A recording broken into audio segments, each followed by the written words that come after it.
reasonable explanation. What happened at Devil's Cape no longer surprised anyone. At least once a year, a body washed ashore. Most arrived severely decomposed and swollen beyond recognition, delivered on currents no one could track.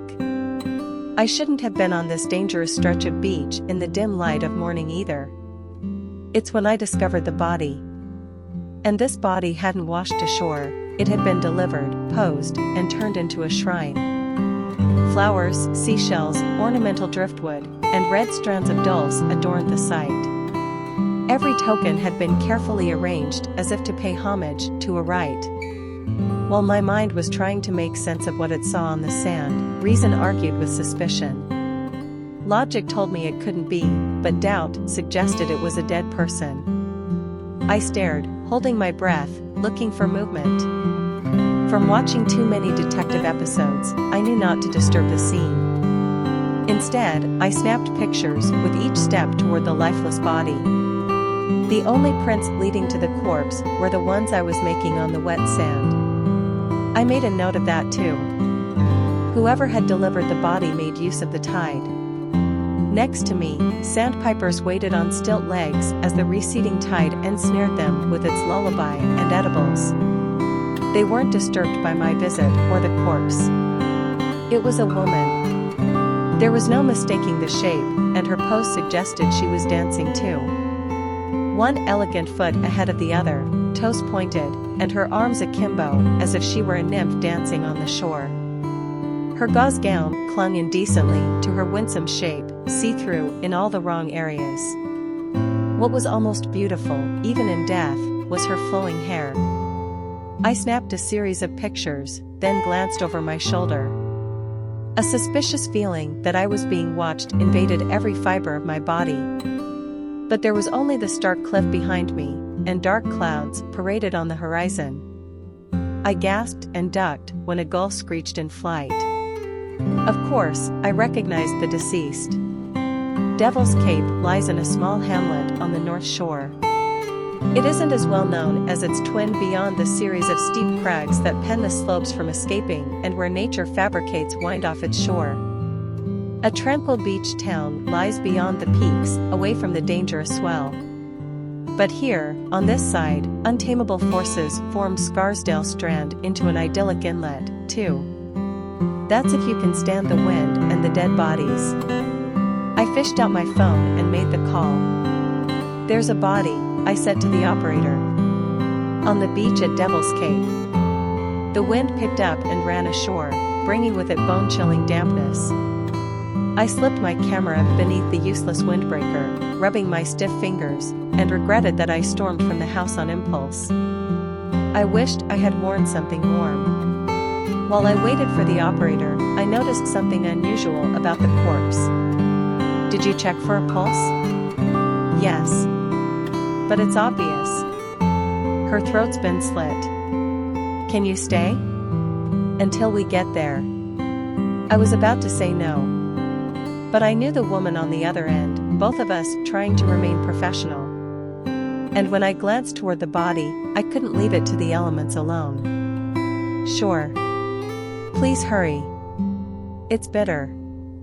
While I waited, I sought shelter up against the cliff. It wasn't much warmer, but at least the wind didn't have access to me. I had a good view.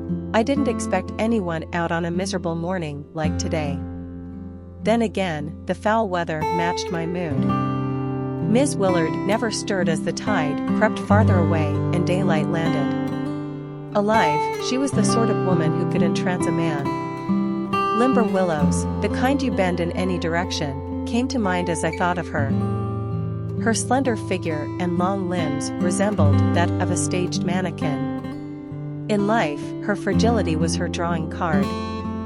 And men fell like trees in a forest. In the distance, I heard sirens. Devil's Cape was challenging to access with a vehicle. But 5 minutes later, Detective Linden maneuvered his car onto the dunes. He didn't care that he was damaging a fragile ecosystem. The wind flailed his long coat like a cape, a man about to take flight. The familiar strands of his blonde hair went airborne and would curl like an angel's within minutes. Intimate details I should have forgotten. I waited next to the corpse. He was surprised when he recognized the body. And while waiting, I became protective of my discovery. He wouldn't look me in the eye. What a shame. He moved the red dulce draped across her throat aside with his pen. What time did you discover the body? He glanced in my direction, but his eyes shied away as he poised his pen and noted my answer. Shortly after 6. Tell me exactly what you saw. I took pictures. I held out my camera. Lyndon knew my name. He didn't need to ask for it for the record. Though seeing me took him off guard, he was professional in handling the murder.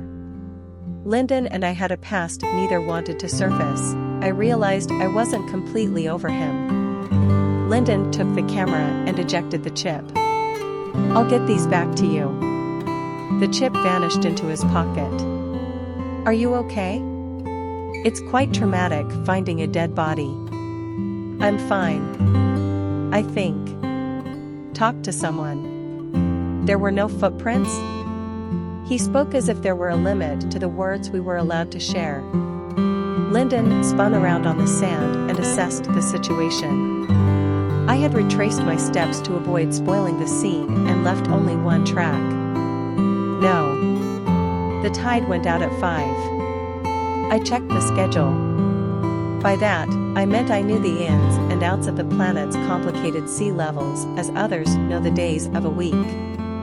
He would confirm it, but he also trusted what I said. Sit in the car. You must be freezing. I'll drive you home. While we stood on the sand, the ambulance arrived, and a crew of CSI unpacked their gear and cordoned off the scene. If you don't need me. I wasn't going to sit in his car. Sure. Lyndon waved me off and stomped toward his team. Lyndon knew where I lived. There was no point pretending he wouldn't turn up later. For now, he needed to secure the crime scene. While I ducked into the wind and made my ascent, I dreaded facing what lay ahead. My husband would be angry. Not only had I wandered off to a stretch of beach he asked me 100 times not to visit, but there was Lyndon. In our marriage, there was no room for intruders. Onlookers from town were pulling up. I walked on the far side toward the cottage nestled on the gentle lawn, sweeping down from the crags. I couldn't abide another interrogation from my nosy neighbors. Inside and out of the wind, I stripped off my damp jacket and reached for the wool cardigan I left on the chair. On the kitchen table was proof that Ian had been home. The note said, "I'm sorry. Please call me." I put the kettle on and stared out the window. The enormity of what I discovered settled over me. Poor Miss Willard. Irene. I knew her only well enough to wave. And since Ian and I didn't have children, I never needed to learn more. Until the rumors circled, then I went out of my way to avoid meeting her. Ian and I lived on the devil's side of the cove. We didn't mingle with the Scarsdale crowd often. We tended to be solitary people, like our predecessors. The cottage belonged to Aunt Rose, who left everything to me. Even the generous investments that allowed me to live unencumbered. When the kettle whistled, I pulled out from my reverie. I poured the scalding water into the pot and reached for a box of biscuits. I texted Ian. "I'm home. Where are you?" Suddenly, I didn't want to be alone. Ian and I weren't a good match. Yet, we had found each other and made a home within the pieces of our personalities that fit together. But it was a constant struggle to keep the pieces upright. My attraction to Ian was simple. He was everything I wasn't. Boisterous and amiable when he chose to turn it on, he knew everyone by name. Switching on his charm, he could tell a joke and make a room full of people turn their attention on him. It helped that he was handsome. I was a wallflower. Ian chose me after gathering a bouquet of lilies, marigolds, and daisies, who all wilted from his neglect. I remained standing, albeit in the corner. And Ian caught me in a weak moment, and our romance started with innocent intentions. We should have left it at that. But something within me wanted more than empty promises. I talked myself into believing that Ian could change. It was never easy. Ian made a living the hard way. He raised a rare breed of sheep on the cliffs surrounding our land and became a sought-after stonemason when there was work in the nearby villages. He could sculpt roses from stone while I sold art through a friend from college. She commissioned pieces that weren't often to my taste but paid a handsome price. Word of mouth was an industry in art circles. I did well. I finished my tea, which warmed me from the inside. If Ian were with the sheep, he would be out of cell range. But from the hut he erected on the hill, he undoubtedly saw the scene unfolding on the beach. For a moment, I wanted him to rush home, thinking that I was dead on the beach. It was selfish and unreasonable, but also the truth. I wanted him to worry. Ducked beneath the eaves upstairs, I could see that the murder had become a spectator sport from the bedroom's dormer window. Busybodies parked haphazardly on the sloping meadow. So much for conservation efforts that the town council harped on about. I watched as the ambulance flashed its light, then vanished among the gentle hillsides. Irene Willard was no longer in a hurry to get anywhere. A ping alerted me to a text. It was Nellie, my best friend. Have you heard? Living in a small town was never a private adventure. Before Ian and I became a couple, they were already hedging bets in the pub. There were winners and losers. I thought about Lyndon. His list of suspects must be growing. Many had access to boats. Living near the sea made us experts at reading the currents. We could tango to the rhythm of the tides. The murderer's careful positioning of Irene's remains suggested remorse. I'd seen that much on the television shows Ian and I watched. And in no time, we'd have a theory too. Remorse applied to many aspects of Irene's life.